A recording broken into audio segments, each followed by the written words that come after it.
Okay जी, getting started with chapter number 14 angle and movement. सबसे पहले मैं सॉरी करना चाहूँगी अपने उन सब्सक्राइबर से जिन्होंने मुझे इस चैप्टर का कहा था आज से तकरीबन 4 दिन पहले, लेकिन बहुत शदीद मसले में फंसी हुई हूँ जिसकी वजह से मैं वीडियोस नहीं बना पा रही। लेकिन आज भी उस मसले के स्टिल होने के बावजूद मैंने अपने सारे काम छोड़ के मैं ये वीडियो बनाने लगी हूँ।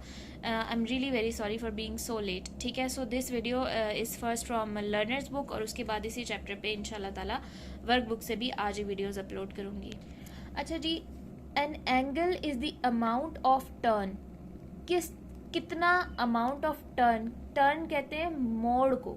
ठीक है, कितना कोई चीज़ टर्न हुई है बिटवीन टू लाइन्स, ऐसी दो लाइन्स के बीच में, that meet each other at a single point. ऐसी दो लाइन्स जो एक सिंगल पॉइंट पे मीट करती हैं। फॉर एग्जाम्पल, एक लाइन ये है और एक लाइन ये है, ये दोनों इस पॉइंट पे मीट कर रही हैं। ठीक है, सपोज कि ये लाइन, ये वाली लाइन इस लाइन के ऊपर थी, ये बंद थी और ये ओपन हुई और खुल के यहाँ तक चली गई, तो इसने यहाँ से यहाँ तक जितना टर्न लिया ये इसका एंगल है। ठीक है, या फॉर एग्जाम्पल आप यहाँ खड़े हैं और आप एक सर्कल के ऊपर, एक सर्कुलर वे में आपको मूव करना है, तो आप यहाँ से यहाँ जाते हो, तो आपने यहाँ से यहाँ तक जो डिस्टेंस कवर किया है, जो अमाउंट ऑफ टर्न लिया है, that is basically the angle. अच्छा, अब एंगल में टर्न होते हैं, सबसे पहले तो हम देखते हैं कि जो टर्न है ना, उनके दो स्पेसिफिक नाम होते हैं। ठीक है, हमारे पास जो घरों में घड़ी यूज होती है यूजुअली, जिसपे यहाँ पे होता है 12, यहाँ पे 3, यहाँ पे 6 और यहाँ पे 9। क्या कभी आपने नोट किया कि घड़ी की सुई यूं और उल्टी मूव करना शुरू कर दे?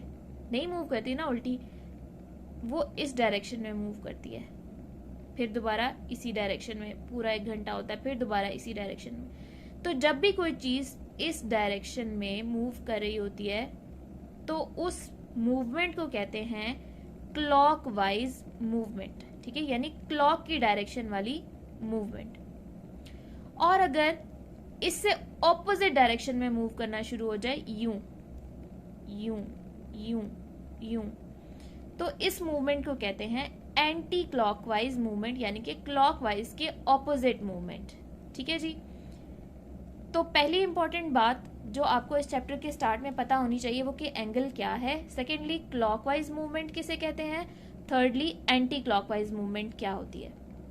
फिर आपने पिछले टाइम का चैप्टर आप पढ़ चुके हैं, आपको पता है कि जब इतना कोई चीज मूव करती है, किसी चीज, अगर मैं इसके 4 पार्ट्स कर दूं, तो जब इतना कोई चीज मूव करेगी तो ये क्वार्टर पार्ट होता है। अगर यहाँ तक मूव करती है तो ये हाफ, ये पूरा चीज हाफ हो जाती है।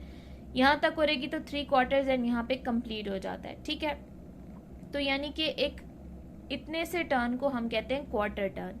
ठीक है, फिर एक 6 तक का अगर टर्न हो तो वो क्या होता है, हाफ टर्न। यूं हो तो 3/4, और यूं यहाँ से वापस पूरा, तो अगर यहाँ से यहाँ तक हो तो फुल टर्न, और यहाँ से यहाँ तक हो तो हाफ टर्न। ये सब चीजें हम टाइम वाले चैप्टर में भी पढ़ चुके हैं। ठीक है, हाफ और क्वार्टर का कॉन्सेप्ट, और फ्रैक्शंस में भी इसका कॉन्सेप्ट इसीलिए दिया जाता है। अच्छा जी, draw the lines that show, हमने लाइन्स ड्रॉ करनी है। पहले पे कौन सी लाइन ड्रॉ करनी है, आ क्वार्टर टर्न क्लॉकवाइज। सबसे पहले डायरेक्शन क्या होनी चाहिए, क्लॉकवाइज, यानी कि यूं डायरेक्शन।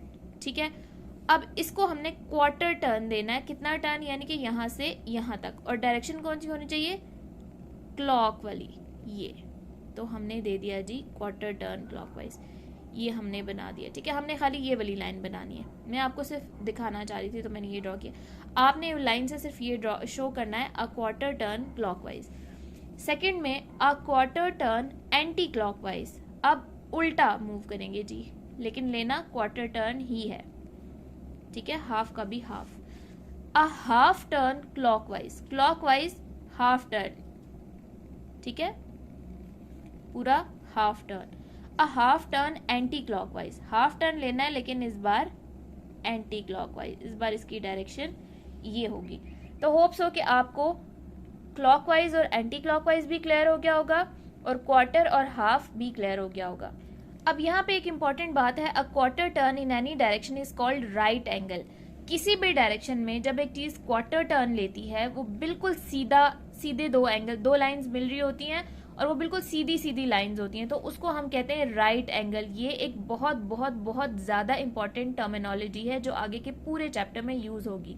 तो आपको पता होना चाहिए कि एक straight angle quarter turn, a straight quarter turn is called right angle. अच्छा, अब जैसे मैं आपको कहती हूं कि ये एक राइट एंगल है, ऐसे सीधा, ठीक है, ये एक राइट एंगल।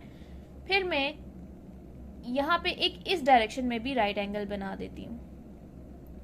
देखें, एक ये स्ट्रेट लाइन थी, एक ये राइट एंगल था और एक ये राइट एंगल था। दो राइट एंगल जब मिल गए तो उन्होंने एक स्ट्रेट लाइन बना दी। अब मैं इसको छोड़ती हूँ और कहती हूँ कि ये वाला राइट एंगल इस डायरेक्शन में इसको बना लेती हूँ और इसी के ऑपोजिट डायरेक्शन में एक और राइट एंगल बना लेती हूँ। यहाँ पे भी जब दो राइट एंगल मिले, मैंने डायरेक्शन इसकी बजाय यूं कर दी थी, तब भी इन्होंने एक स्ट्रेट लाइन बनाई है। तो two right angles together make a straight line, और इसे एक हम हाफ टर्न भी कहते हैं, ठीक है।